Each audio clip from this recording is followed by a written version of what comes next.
Assalamualaikum warahmatullahi wabarakatuh. Pertama-tama marilah kita panjatkan puji dan syukur kehadirat Allah Subhanahu wa taala atas berkat dan rahmatnya kami dapat menyelesaikan tugas kelompok studi kelayakan bisnis dengan dosen pengampu Ibu Linzi Pratami Putri SEMM. Perkenalkan, nama saya Emma Aloina Sitepu. Nama saya Siti Syarifah. Nama saya Trisayu Angelika. Bab 1, latar belakang.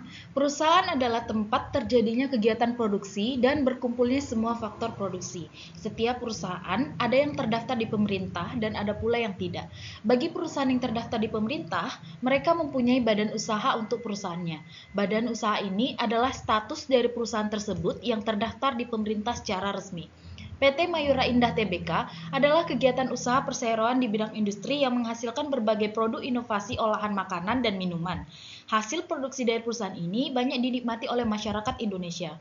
Aspek manajerial dalam perusahaan ini perlu untuk dianalisis, sebab PT Mayora Indah Tbk dikenal sebagai market leader yang sukses menghasilkan produk-produk yang menjadi pelopor pada kategorinya masing-masing.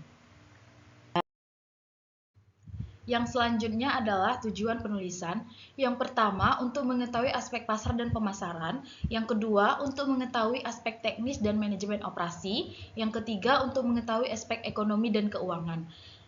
Yang ketiga ada manfaat penulisan. Manfaat dari penulisan ini adalah mengetahui serta memahami aspek manajerial dan proses pengelolaan perusahaan terbuka di Indonesia, yaitu PT Mayora Indah Tbk. Bab 2, 1. Profil singkat perusahaan. Nama Mayora Indah Tbk, kode MYOR, alamat kantor Jalan Tomang Raya nomor 21-23 Jakarta, tanggal pencatatan 1990 bulan 7 tanggal 4, papan pencatatan utama, bidang usaha utama, industri makanan ringan, sektor barang konsumen primer, subsektor makanan dan minuman, industri makanan olahan, subindustri makanan olahan. Visi dan misi, menjadi produsen makanan dan minuman yang berkualitas dan terpercaya di mata konsumen, domestik maupun internasional, dan menguasai pangsa pasar terbesar dalam kategori produk sejenis. Dapat memperoleh laba bersih operasi di atas rata-rata industri yang memberikan value added yang terbaik bagi seluruh stakeholders perseroan, dapat memberikan kontribusi positif terhadap lingkungan dan negara di mana perseroan berada. 2. Analisis aspek pasar dan pemasaran. Analisis aspek pasar yang pertama, kondisi pasar. PT Mayora Indah Tbk memiliki budaya organisasi yang mengedepankan hubungan baik dan harmonis antara stakeholders dalam perusahaan, sehingga nantinya diharapkan mampu menciptakan motivasi, inovasi, dan pekerjaan yang dapat mencapai sasaran. Setiap pekerja dituntut untuk mengutamakan mutu produksi dan menciptakan inovasi-inovasi untuk memuaskan konsumen. Pekerjaan yang dilakukan di PT Mayora Indah Tbk harus rinci dikerjakan karena apabila ada kesalahan maka kualitas produk akan menurun. Pekerjaan yang dilakukan karyawan berjalan dengan baik karena adanya kerjasama setiap tim yang solid, serta semua karyawan sangat cekatan dalam mengerjakan pekerjaan yang dikerjakan saat itu sehingga target dapat dipenuhi. Kerjasama yang baik mampu dipertahankan karena kemantapan dari setiap karyawan untuk menjalankan pekerjaannya dengan baik. Yang kedua, prospek pasar. PT Mayora Indah Tbk merupakan kegiatan usaha perseroan di bidang industri yang berdiri sejak tahun 1977 dengan pabrik pertama berlokasi di Tangerang. Kemampuan mengidentifikasi kebutuhan pasar dan komitmen untuk menghasilkan produk berkualitas telah membuat PT Mayora Indah diakui di industri fast moving consumer goods. Semenjak tahun 1990, perusahaan ini menjadi perusahaan go public dengan mencatatkan sahamnya di Bursa Efek Jakarta. PT Mayora Indah Tbk berekspansi dengan cepat untuk menjadi perusahaan berbasis ASEAN dengan mendirikan fasilitas produksi dan kantor pemasaran di beberapa negara Asia Tenggara. Produk-produk hasil inovasi perusahaan antara lain Permen Kopiko sebagai pelopor permen kopi, Astor sebagai pelopor wafer stick, Beng Beng sebagai pelopor wafer karamel berlapis coklat, Coki-Coki sebagai pelopor coklat pasta, Energen sebagai pelopor minuman sereal, Kopi Torabika Duo, dan Duo Susu sebagai pelopor coffee mix. Yang kedua, analisis aspek pemasaran. Yang pertama, produk. PT Mayora Indah Tbk dan entitas anak memproduksi dan secara umum menghasilkan produk yang dihasilkannya ke dalam 6 divisi yang masing-masing menghasilkan produk berbeda, namun terintegrasi meliputi 1 biskuit, 2 kembang gula, 3 wafer, 4 coklat, 5 kopi, dan 6 makanan kesehatan. Yang selanjutnya ada distribusi. Dalam meningkatkan penjualan produksinya, PT Mayora Indah Tbk memasarkan suatu produknya ke konsumen lewat sebuah perantara. PT Mayora Indah Tbk mencoba menyesuaikan saluran distribusinya dengan kebutuhan pelanggan. Saluran distribusi ini menjadi sumber dari keunggulan bersaingnya, sehingga PT Mayora Indah Tbk dapat memperoleh banyak pangsa pasar dan dapat menjangkau pasar dengan sasaran yang tersebar luas dan dapat melayani berbagai kebutuhan dari beberapa segmen dengan cepat dan terkendali. Seperti penjualan salah satu merek dagang produksi PT Mayora Indah Tbk yaitu Energen. PT Mayora Indah Tbk menjual energen kepada konsumen segmen 1 lewat perantara rumah sakit untuk memenuhi kebutuhan pelanggan akan sarapan yang bergizi dan sehat dikonsumsi ketika sakit. Pada konsumen segmen 2, PT Mayora Indah Tbk menjual energen lewat perantara tempat-tempat perkantoran yang menyediakan fasilitas minuman untuk sarapan pagi bagi pegawainya. Yang terakhir dari aspek pemasaran, ada promosi. Untuk lebih mengenalkan hasil produksi perusahaan, PT Mayora Indah Tbk melakukan promosi melalui beberapa media dan secara aktif mendirikan stand di berbagai daerah dan di berbagai kegiatan yang sekiranya dapat menarik minat konsumen terhadap hasil produksi perusahaan. Media yang digunakan oleh PT Mayora Indah Tbk antara lain berita, acara, video, foto, dan iklan.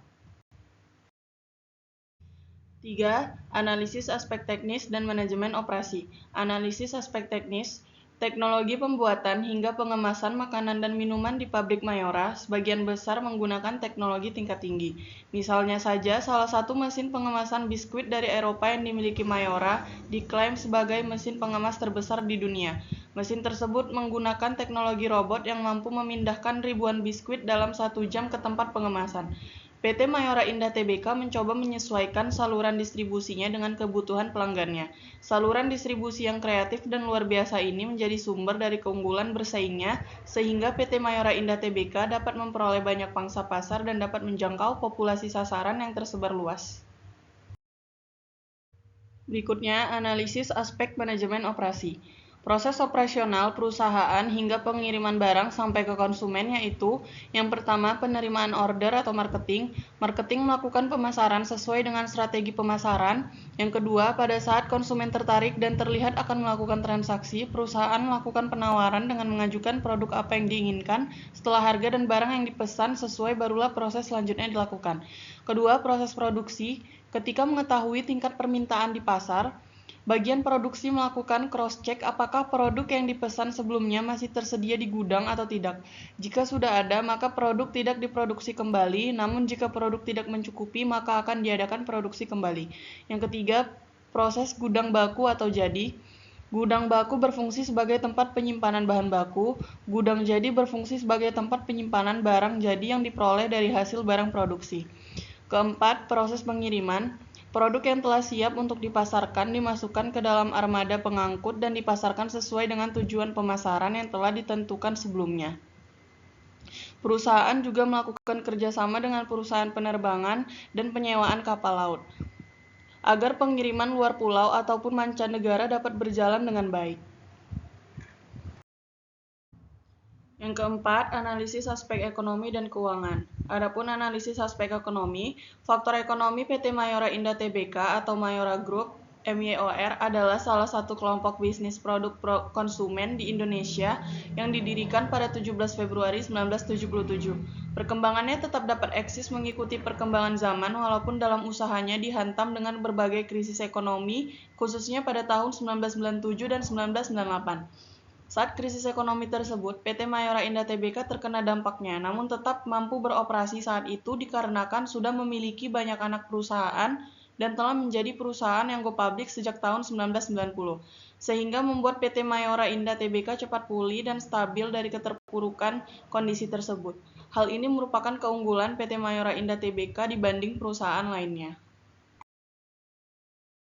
Selanjutnya, analisis aspek keuangan. Untuk menilai kondisi kesehatan keuangan PT Mayora Indah Tbk selama 3 periode, kami menggunakan rasio likuiditas dan rasio profitabilitas. Rasio likuiditas terdiri atas 3, yaitu yang pertama, rasio lancar. Berdasarkan hasil perhitungan rasio lancar, PT Mayora Indah Tbk mampu melunasi kewajiban jangka pendeknya melalui pencairan aset lancarnya. Namun di sisi lain terjadi penurunan nilai rasio lancar dari tahun ke tahun, di mana hal ini memberi pertanda yang kurang baik yang perlu mendapat perhatian dari PT Mayora Indah Tbk. Yang kedua, rasio kas. Berdasarkan hasil perhitungan rasio kas, terlihat bahwa PT Mayora Indah Tbk masih mampu memenuhi utang yang harus segera dipenuhi dengan kas dan efek. Nilai tersebut sudah baik, tetapi PT Mayora Indah Tbk harus tetap memantau adanya penurunan rasio kas. Yang ketiga, rasio cepat. Hasil perhitungan rasio cepat memperlihatkan nilai yang baik, namun terjadi penurunan kualitas. Hal ini berarti PT Mayora Indah Tbk memiliki aset yang cukup untuk membayar utang, namun perlu mewaspadai turunnya kemampuan aset di dalam menutup utang. Yang selanjutnya, perhitungan berdasarkan rasio profitabilitas. Yang pertama, net profit margin. Hasil analisis rasio profitabilitas berdasarkan nilai net profit margin tahun 2020 sebesar 12%, tahun 2021 sebesar 6%, dan tahun 2022 sebesar 8%. Hal ini berarti pada tahun 2021 mengalami penurunan yang cukup signifikan dari tahun sebelumnya, yaitu sebesar 6%. Kondisi ini terjadi penurunan jumlah laba setelah pajak sehingga dikatakan kurang baik. Yang kedua, return on equity atau ROE. Hasil analisis rasio profitabilitas berdasarkan nilai return on equity tahun 2020 sebesar 25%, tahun 2021 sebesar 16%, dan tahun 2022 sebesar 19%. Dapat diketahui bahwa selama tahun 2020 sampai tahun 2022, rata-rata return on equity PT Mayora Indah Tbk sebesar 20%. Artinya, perusahaan hanya mampu menghasilkan laba bersih dari modal sendiri yang dimilikinya sebesar 20%. Semakin tinggi return atau penghasilan yang diperoleh, maka semakin baik kedudukan atau posisi pemilik perusahaan. Yang terakhir, return on assets atau ROA. Hasil analisis rasio profitabilitas berdasarkan nilai return on asset atau ROA tahun 2020 sebesar 14%, tahun 2021 sebesar 9%, dan tahun 2022 sebesar 11%. Dapat diketahui bahwa selama tahun 2020 sampai tahun 2022, rata-rata return on asset PT Mayora Indah Tbk sebesar 11,33%. Artinya, perusahaan hanya mampu menghasilkan laba bersih dari total aset yang dimilikinya sebesar 11,33%. Semakin tinggi return atau penghasilan yang diperoleh, maka semakin baik kedudukan atau posisi pemilik perusahaan. Bab 3. Penutup.